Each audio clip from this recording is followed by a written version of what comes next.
All right, we got to dig this out a little bit here. Guess we should have marked it, huh? Dotted line, follow the dotted line. Good morning, guys, and welcome back to our off-grid homestead that we're building from scratch, debt-free here in North Idaho. Look at what we've got underneath this tarp. Oh, it's something crazy and big underneath that tarp to fix a problem that we've got. I mean, yeah, it's a problem, I guess. Look at all that mud over there on the door coming from the roof up there. I mean, and it gets muddy all right here when you try to get from a vehicle that's parked over here up these stairs into the house. No good railing, no good landing. No good sidewalk. So today, man, we are like at the end of the season for doing work outside. We've got a couple days, no rain. It's been raining, as you can see, it's all wet out here. But today we've got blue skies. We're gonna try to get a nice sidewalk poured right here today. Get our stairs nice and permanently mounted with a sweet railing. A sweet railing? A sweet one. Oh. Well, that's exciting. I didn't know we were getting a sweet railing. All right, let's start taking apart the stairs and figuring out exactly how we're going to do this.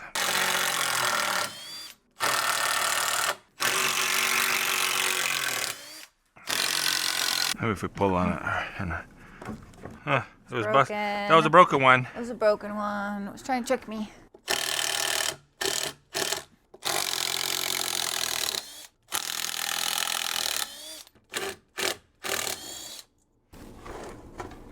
Almost broken too. All right, last one.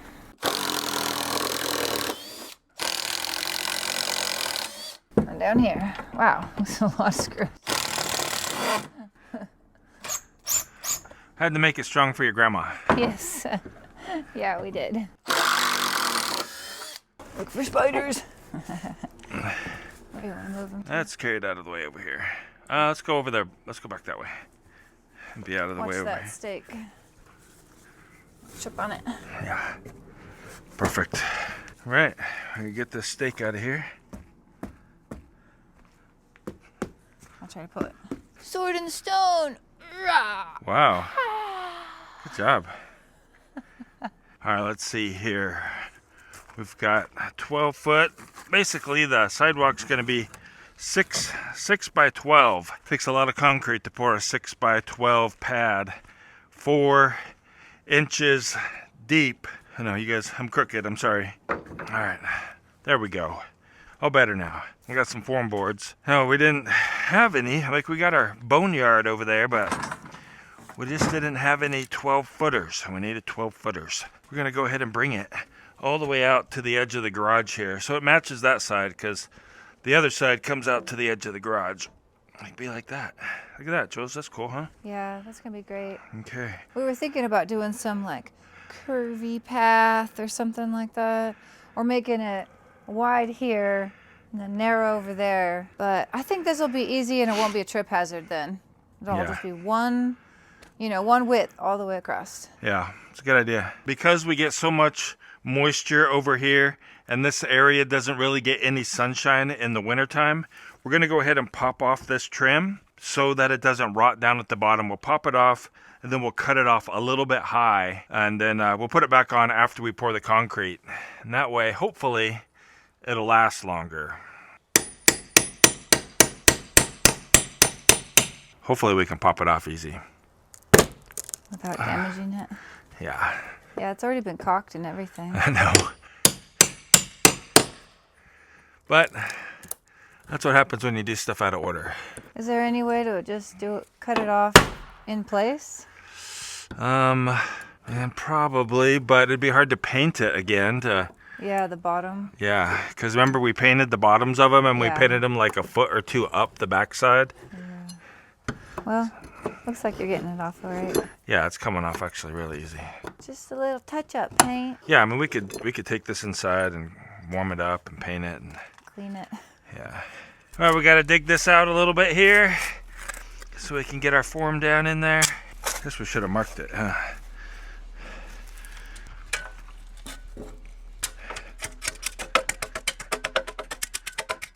There you go. Yeah. That's a good line. Dotted line. Follow the dotted line.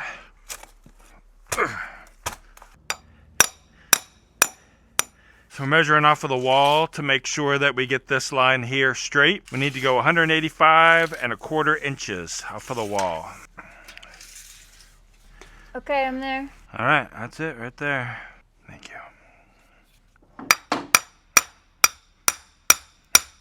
We've got compacted gravel all right here, and this needs to go down probably at least 8 inches because it's just too high on that side. So because that's compacted gravel in there and it is a pain to shovel, we're gonna get the tractor and just scoop that bit out. We're gonna try anyway.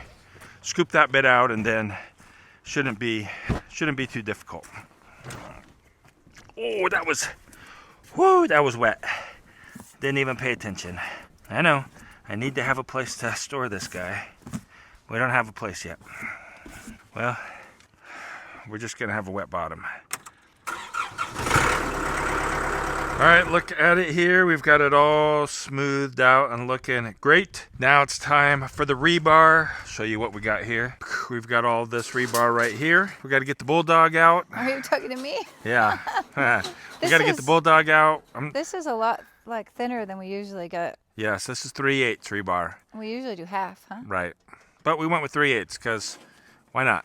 Because we wanted to be different. Yeah. I'm being a big help right now. Yes, you are. So we'll take this guy and we'll drill some holes. Just put it in there. Let's just set it up on here like this.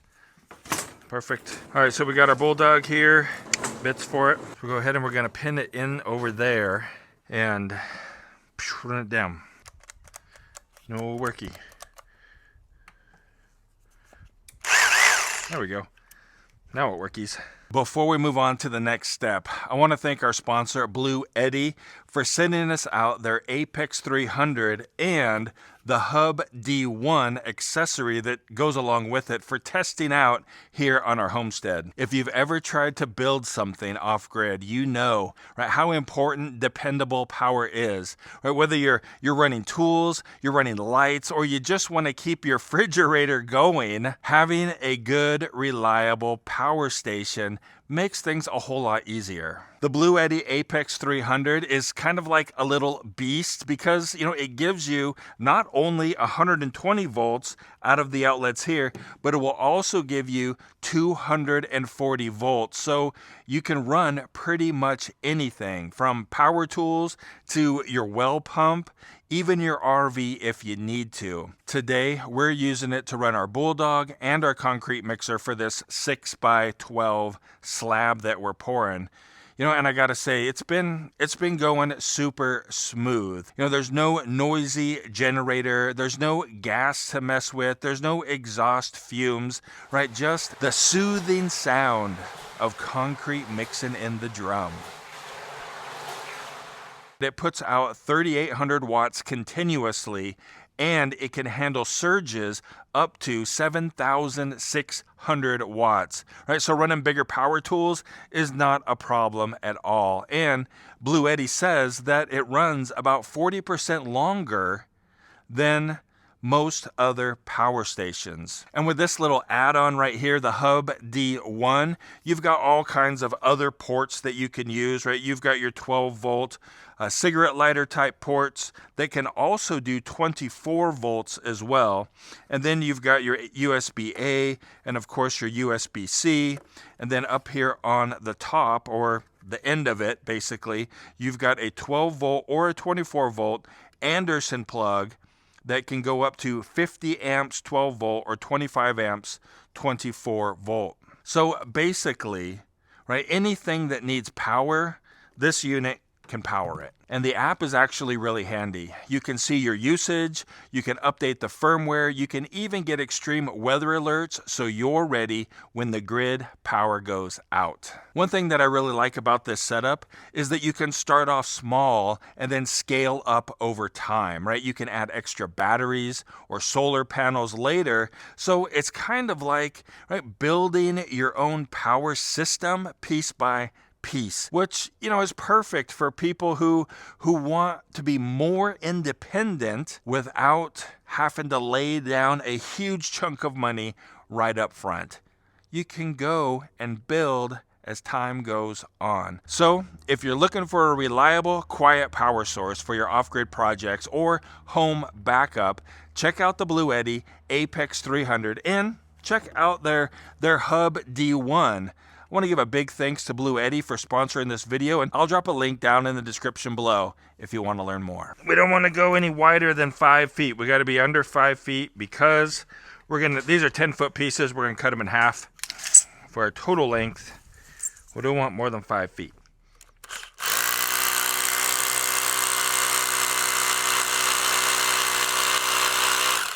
Well, that makes pretty quick work of drilling holes, man, I tell you what.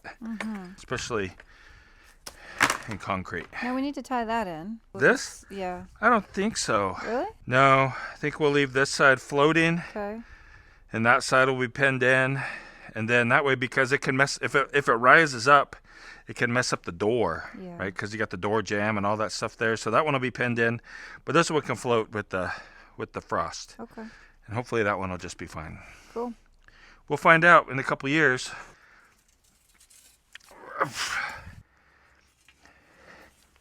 We didn't have a 3/8" bit, so they're a little loose. We got some old rebar that we found. Actually, Jules found it. And it's 1/2" rebar. So we're actually going to put that in the hole so we can pound it into the hole. And then we'll connect our 3/8 to it to extend it out, because we need 12 feet roughly, or like 11.5 or something. But we're gonna go ahead and cut this guy down, hopefully without hurting ourselves. No need to cut it all the way through. That was supposed to be in half. It's still plenty long. One's just a little extra long. All right, so these guys, 5 feet.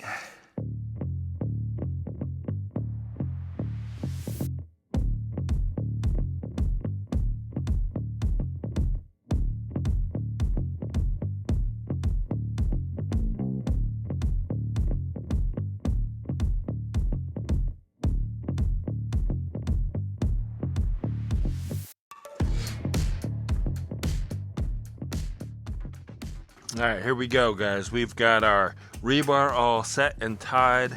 We're using broken pieces of paver for chairs, like that one right there. We've got it tied in. We got it tied in over here, and our forms are all set. So I think it's time to start pouring. I'm thinking maybe we should use the concrete that we have left over already. Oh, look at this, guys. Another project coming up there. But we've got this concrete right here left over. So let's use that first. While we're still feeling strong, carry it all the way over there. Hey, Marty. Yo. What about this guy? Yep, we need one of them.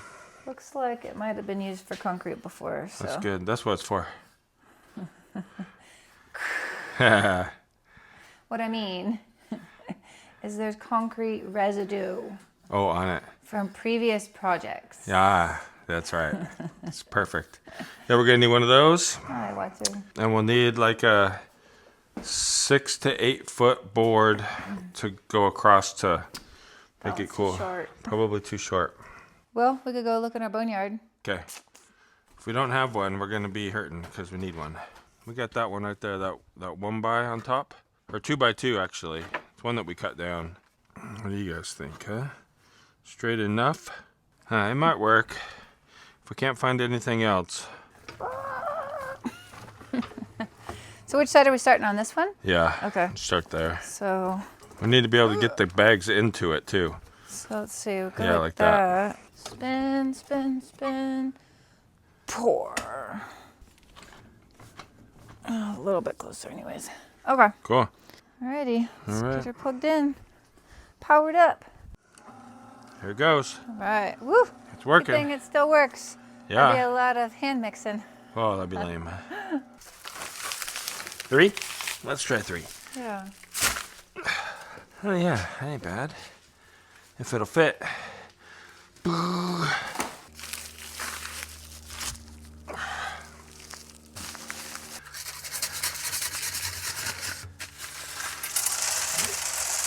feel like that's our dedicated concrete opener. Yeah, me too. And so it begins. So it begins. Bag one.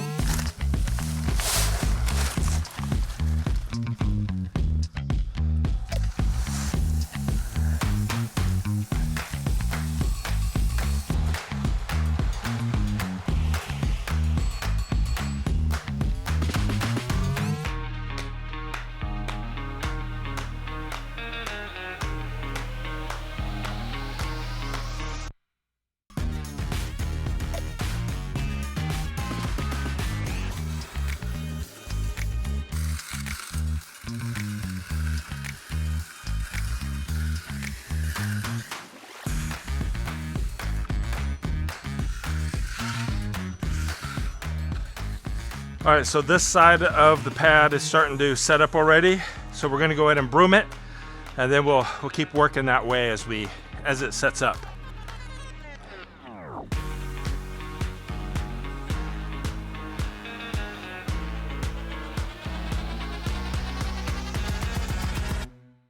Before we get started on that sidewalk, I gotta share a little something with you because it stinks super bad out here. Last night, I should have recorded it, but I didn't even think about it. But last night, Tux was going crazy. Underneath here, he had a skunk trapped. And thankfully it didn't spray him, but he was just like rah, rah, rah, rah, rah, going after it. So anyway, I came out with the 22 and a flashlight, saw him under here, figured I could take the shot, but if I did, it would probably go through the skunk because, you know, skunks aren't very thick, and hit the foundation and then ricochet off, and thought, we'll just wait, right? And so I'm trying to call Tux and trying to get him away from the skunk because I don't want him to get sprayed, and he like kept turning his bottom towards Tux, but he wouldn't come. And so anyway, so I waited, and the skunk walked out like right about right here. And so I walked over here where I could get a shot kind of downward at it, and it would go through the skunk into the dirt. And so the skunk's right here. He's backed up with his back towards Tux. Tux is like right here barking at him. So, and as soon as I shot, Tux just takes off. He goes running. He runs way down over there into those trees, and then he circles around over here through those trees. I think he got a little scared by the big blast of the little 22. But anyway, let's go down and check out the skunk. I got a shovel and put him down here away from the house. But oh man, did he stink so bad. Jules hasn't seen it yet. No, but I can smell him. Yes, because he's over here. Marty said we might have to get a hotel. It was bad. Oh yeah, but anyway, it's right here. Yeah. That's the skunker. One dead skunk. Pretty good size, huh? Bigger than the cats, maybe. About the same size. Well, he's been feeding off of our cat food, so that's right. He's been well fed lately. Yeah, he's been going in the garage, getting the cat food in the middle of the night, and like dragging the whole cat food feeder out into the middle of the garage. And so he could get the chickens too. So we just deleted him. The bees are calm this morning. Yeah, they are. Probably because it's so chilly this morning. Yeah. It's almost time to put their winter tops on. Yep. Put them to bed. We're going to be making some good power today. Wow, look at the raspberries. Ooh, look at that. Those look ready. Yeah. Is it? Did they come off easy? Yeah. Go ahead. Oh. Go that one. Okay. Are good? Yeah, So wow. good. I love raspberries. Those are good. We got to take better care of our raspberries. I've like gone crazy over here. Maybe next year. Maybe next year. Well, it's been a couple of days. We're going to go ahead and get the forms off of this, but it just doesn't look like it's cured all the way. I mean, look at that. It's really dark still. Looks like it might be curing like over in this corner here, or nope, that's just dust on it. We'll see. We'll get the forms off and then take a look at it and see, because we gotta drill into it, right, to put the brackets for the posts and screw the stairs down to it and all that kind of fun stuff. But let's do it.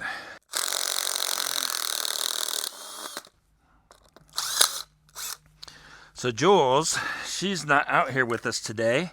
She's actually inside working on her lesson. She's one of the speakers for our congregation's Ladies' Day, which is kind of like a whole kind of area-wide event for ladies in the area. And so she's not like speaking today, but she's working on her lesson, trying to fine-tune it and polish it up because it's coming up in a couple of days. And anyway, the whole kind of theme, it's called Seasons of Life, I think. And so they're talking about different ladies. There's 4 different ladies who are going to be speaking there. And it's like different stages of life. And so Jules is talking kind of about the empty nester stage, because we're recently empty nesters. So anyway, kind of how to deal with that, what scripture has to say about it, and the struggles that, people have as they have an empty nest. So that's what she's doing today, working on that. Let's bust this thing open. See what we got. It's gonna be a little stubborn. Okay, 1, 2. Come on, buddy. 3. See this stuff over here? It's nice and cured up. But 4. All right. Man, that just doesn't seem like it's gonna want to come up without digging it out. Bust it loose a little. Whew. That looks nice, man. Whew. How's your lesson going? Still good. I came out to print it again. Oh, cool. I don't know, but she just said if you couldn't hear, it's going good. She came down to print it again. Thought she'd come out and look. Check it out, man. It's coming out great. It came out nice. This side turned out good also. I mean, these little lines here turned out really cool. I like the, this stylistic smooth here. What do you call that? Broomed here. But, man, I just don't think it's ready to be screwing down. Because if I take my shoe, push down, and if I twist it, it would like rub this off. And so you can see, right, like right here, how this is all damaged from walking on it. So I think we got to be careful with it still. It's not quite ready yet. But that doesn't mean we got to stop here. Still some stuff we could do. We got this pile of gravel here. Some of that, man, needs to go here. Make it nice, right? Just get it ready to put the stairs on. So that's what we'll do right now. Yeah, give it some more time and keep on working.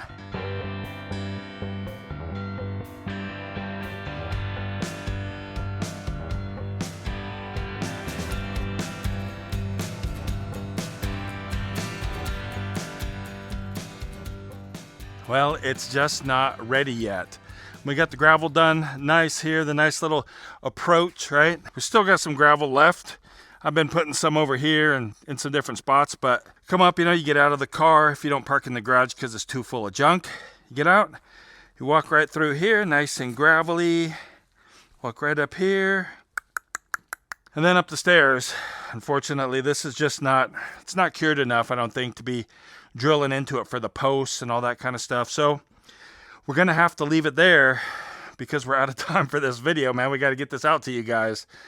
Unfortunately, you're not gonna get to see the end of it with the sweet stair rails, but I will link to another video that we did where we built stairs, had a sidewalk pad, and we put in the sweet rails that you can watch. I'll put it right up over here. You can go ahead and watch that next if you'd like. But, man, we hope you guys have a really great day. Keep smiling.